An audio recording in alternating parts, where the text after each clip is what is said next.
Hello everyone, welcome back to the GameSpot stage here at E3 2016. Joining myself and Scott Butterworth on the couch today is Jason, who's a lead writer on Agents of Mayhem. Lead writer.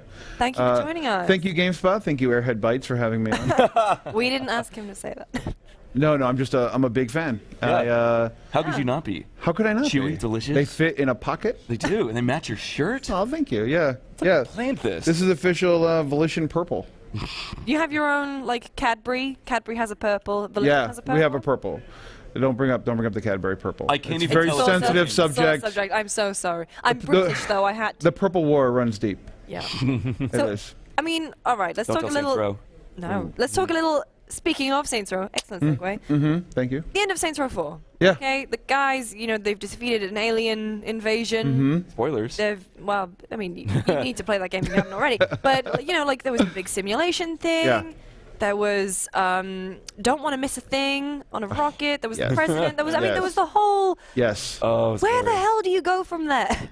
Well, you go to Gat Out of Hell, which followed the events of SR4. Yeah. And then you go to Agents of Mayhem, which is a brand new IP from Deep Silver Volition, but it is part of the larger Saints Row universe. Right. So we bring over elements and fan favorite things into AOM. Hang on, is that Johnny Gat confirmed? Oh. Ooh, that was a long silence. Airhead Bites. No, we I think that was smooth. That was good. Improv. Yeah. Yeah. So what elements? Try to segue. Let's save this guy's gonna bring us back. Okay. What elements from Saints Row? What I mean, so. Given that it is the team that created Saints Row, right. What kind of gameplay similarities can we expect between the two games? Well, Volition's special sauce, right, is we make third-person open-world action games that are fun, funny, over-the-top. Agents of Mayhem brings that, and along with a cast of really colorful characters. And so it's still a lot of humor, a lot of character-based humor, a lot of ridiculous situations. I think in some ways we go even bigger and crazier than the Saints Row series ever did. Are you That's a talking to bold me? claim because, I mean, Saints Row got pretty big and pretty crazy. It did, but we have some amazing things in the works.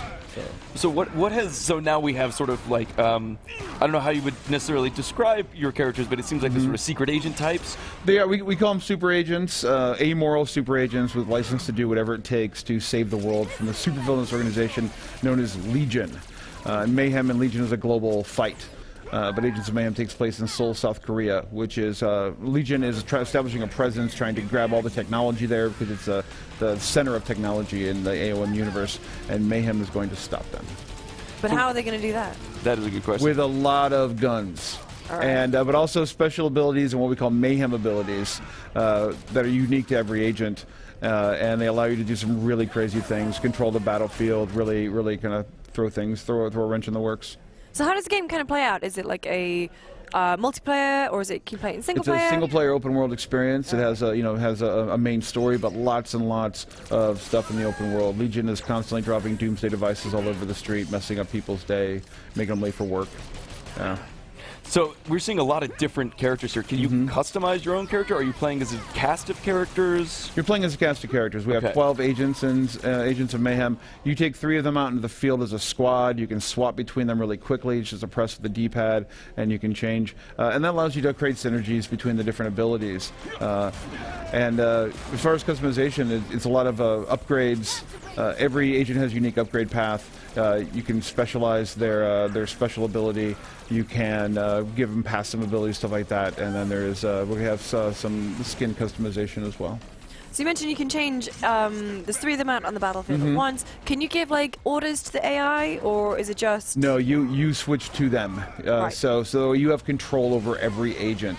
So if you want to set them up, Fortune, she has a drone named Glory, and her Mayhem ability launches Glory out, and then Glory just sends all this electricity out there and stuns the bad guys. And then you can immediately switch to, say, Hardtack, who has a shotgun and can run in and just lay waste to them.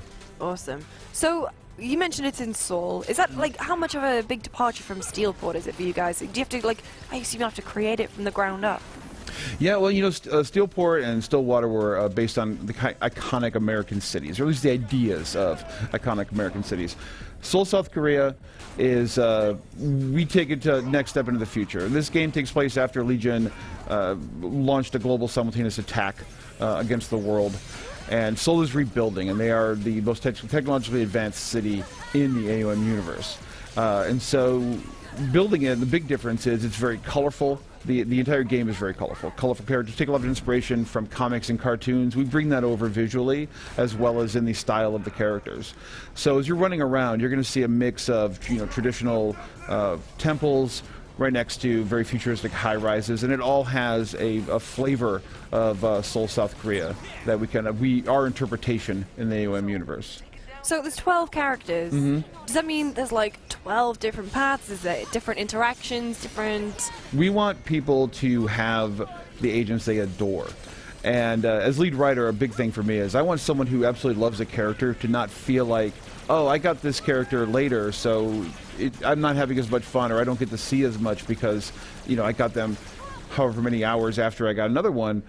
I want them to be like, I love this character, and when I play as this character, I get just as much quality content. I get just as much of experience as every other agent. So you don't get them all from the very beginning, you kind of unlock them as you go? That's correct. Right.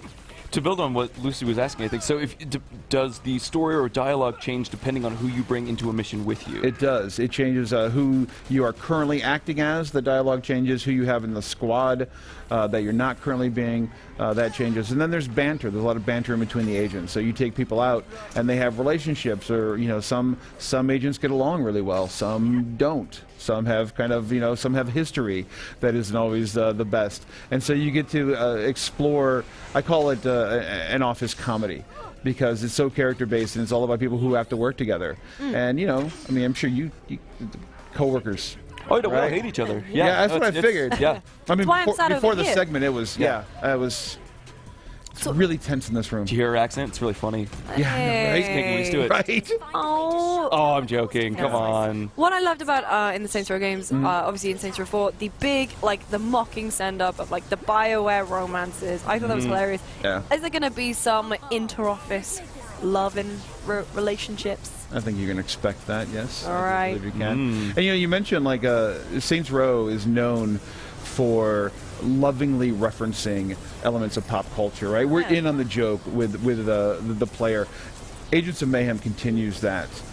We bring over a lot of pop culture, superheroes, comics, cartoons, and we bring the gamer in with us because we're all in on this together, and we treat it so lovingly.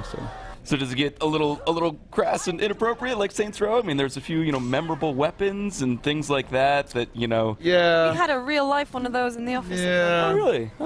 Let's talk about that. Talk about what? Sorry, what? Oh, yeah, what? I'm sorry. What? Yes, every agent has a different personality. Some of them, such as Rama, very stoic, very dry, gallows sense of humor, and then you have other agents who are quite crass, who aren't beyond slapping their coworkers on the butt. Was that kind of liberating to have all these different characters to write for, as opposed to having just one central hero that was kind of carrying the entire experience? It really was, and we have a global cast of characters. So we have all different nations and belief systems and viewpoints, and so it's great to build a new world and then explore it through 12 different characters who all come from different backgrounds, who all have different ideas of what Mayhem should be and what the real threat of Legion and how they work together. It's fantastic. It's kind of a writer's dream to be able to tell a story repeatedly through the eyes of different people. What I want to know is Nolan North going to make a return as Nolan North? Just Agent Nolan North? I would love that. That would work, yeah. That would work. Yeah. That'd be pretty great with a Nathan Drake skin.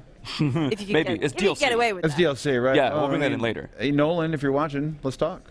Of course he's watching. Everyone's watching. He's watching everything all the time. That's probably true, actually. It's like Watchmen. He just has that huge wall of screens. He's just constantly looking at everything. Yeah. Yeah. Him and Troy Baker have a bunker somewhere, I think, and then just I think Someone that needs a part's voice true. actor. yeah. You're in. Yeah. Hit the button, a trapdoor opens. Yeah.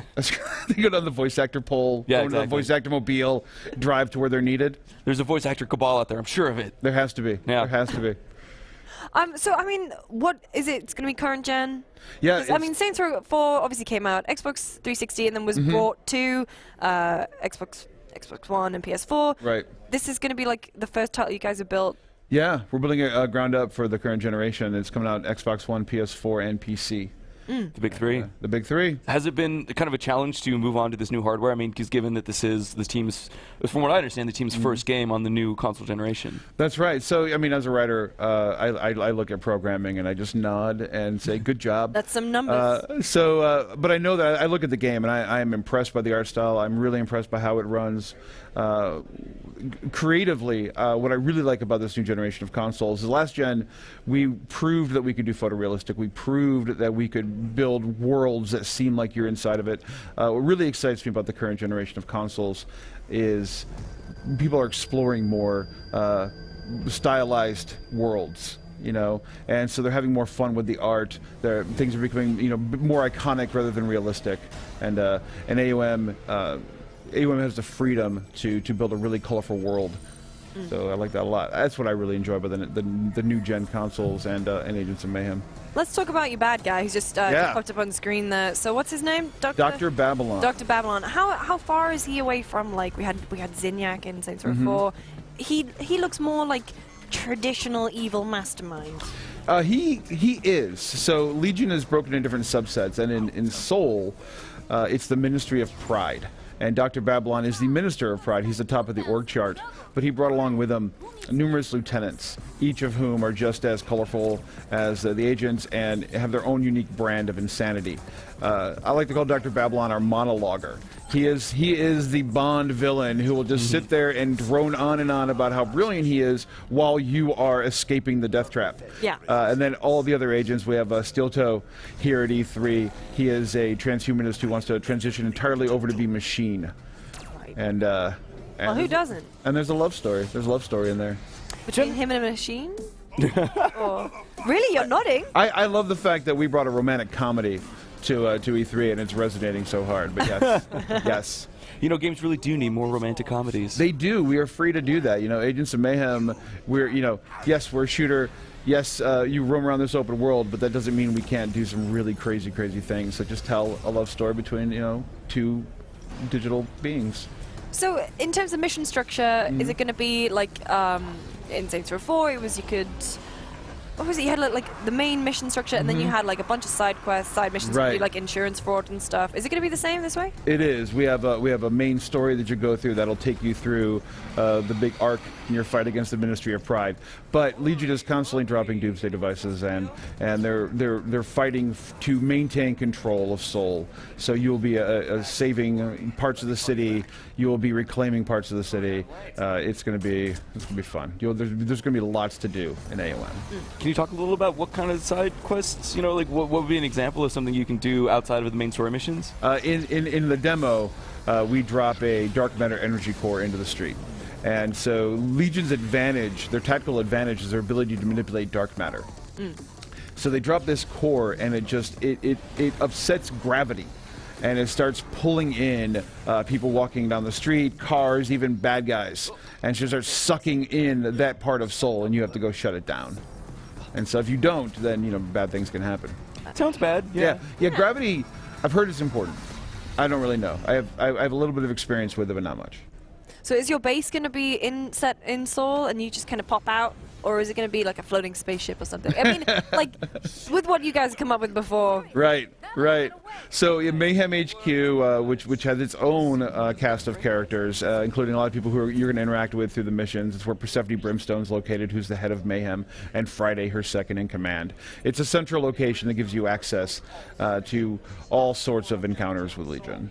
Awesome. Well, Jason, do we have a release date for Agents of Agents of Mayhem yet? It's Thursday. Yeah, I do. It's going to be GameSpot exclusive. It's 2017. 2017. Awesome. Yeah. Thank you so much for joining us. Oh, I have one final question for you. Sure. Who would win in a fight? Agents of S.H.I.E.L.D. or Agents of Mayhem? You really? You're going to ask? you going to do this? I had to. Listen, I've got Powered by Airhead Bites, Agents of Mayhem is going to trash Agents of S.H.I.E.L.D. You heard it here first, folks. In 2017. And for more coverage from this year's E3, of course, make sure you stay tuned to GameSpot.com.